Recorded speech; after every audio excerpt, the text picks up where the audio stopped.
लीजिए प्रस्तुत है डॉक्टर लक्ष्मण यादव की लिखी हुई डायरी, प्रोफेसर की डायरी का भाग 18। शीर्षक है रोहित वेमुला की शहादत।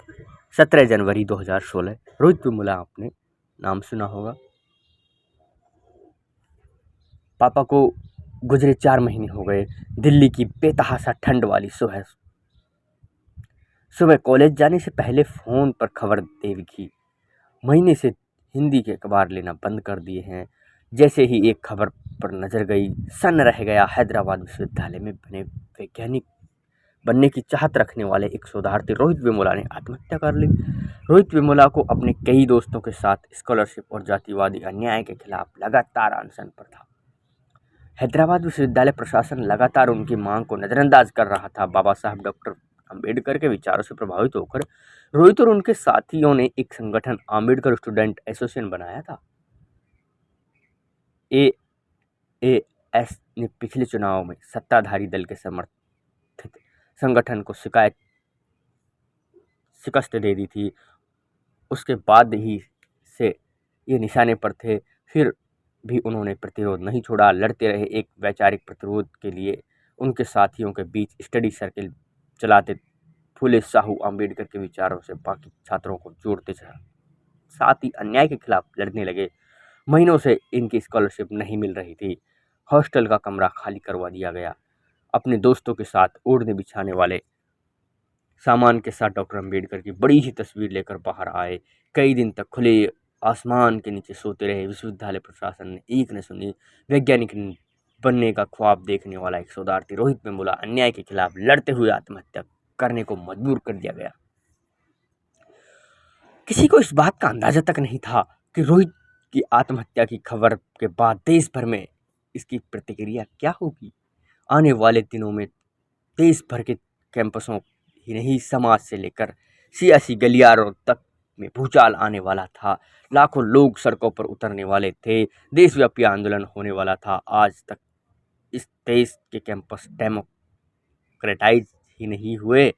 यह देखते हुए सोचते हुए कॉलेज पहुंचा। आज की क्लास में पढ़ाते हुए एक बच्चे ने पूछ लिया, सर हैदराबाद यूनिवर्सिटी के एक रिसर्चर ने सुसाइड कर लिया, क्यों?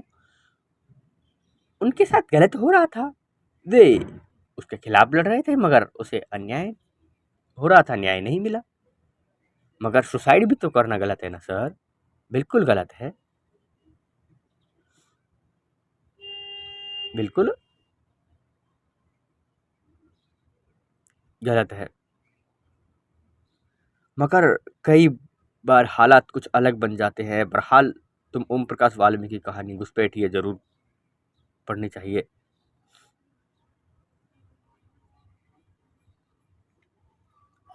घुसपैठिए जरूर पढ़नी चाहिए। क्या शिक्षा से जुड़ी हुई कहानी है सर? हाँ, देश के अकादमिक संस्थानों में जब वंचित शोषित घरों के बच्चे पहली बार पहुंचे तो सिस्टम पर काबिज लोगों को वे किसी घुसपैठिए की तरह नजर आने लगे। ऐसे में कई सामान्य व्यक्ति खुद को संभालने लगे। हम सबको एक बेहतर दुनिया बनानी है तो उसके लिए बेहतर लोकतांत्रिक कैंपस होना जरूरी है। क्लास लेकर लौटते हुए कैंपस गया, देखा गेट नंबर 4 पर कुछ लोग जुट रहे हैं। समाज सामाजिक न्याय पर बना संगठन छात्र फॉर सोशल जस्टिस एक श्रद्धांजलि सभा कर रहा है। वे वहां खड़े होकर सबको सुनाने लगे। सब बारी बारी अपनी बात रख रहे हैं। एक महिला शोधार्थी रुंधे हुए गले से बोल रही थी, रोहित जैसे तमाम लोग कैंपस में जातिवादी प्रताड़ना झेलते हैं। कुछ नहीं करने वालों को भी नियमित फेलोशिप मिलती है और हमारे काम करने के बाद भी 1000 कमियां निकाल दी जाती है। हमारे यहाँ इंटरव्यू बोर्ड में बैठना SC ST ऑब्जर्वेशन केवल काजू खाता है और प्रिंसिपल या VC की हिजी हुजूरी करता रहता है ताकि अगले इंटरव्यू के लिए भी नाम पक्का रहे। उसे कोई मतलब नहीं कहाँ की किसको नौकरी मिलनी चाहिए, किसे नहीं। कौन समाज के लिए सोचता है। जितने परमानेंट हो गए हैं, कोई अपनी बीवी के लिए चापलूसी कर रहा है तो कोई अपनी साली के लिए नौकरी दिलवा रहा है, कोई अपने भाई भतीजे के लिए कुछ तैयार कर रहा है। मान्यवर कांशीराम ने किसके लिए कहा था